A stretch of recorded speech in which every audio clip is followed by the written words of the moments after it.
Welcome to Rustbuster's installation guide for Ford's 1997 to 2003 F-150. Before we begin, if you're uncomfortable with any of the processes listed in this guide, we strongly suggest you seek the work of a professional.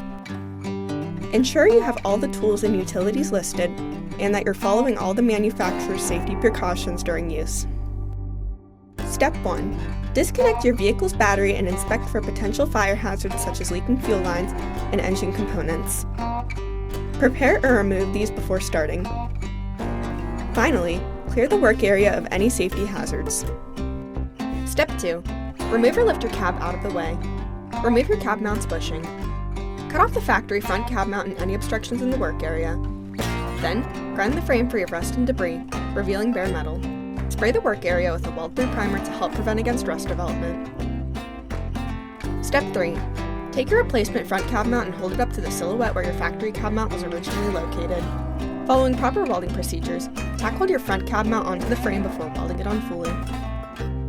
Finally, paint the part with primer or other rust inhibitor to help prevent or reduce the risk of rust formation. We recommend our Rustbuster Rust Converter and Primer Spray Paint. Reinstall your cab mount's bushing in your cab. Then you're done.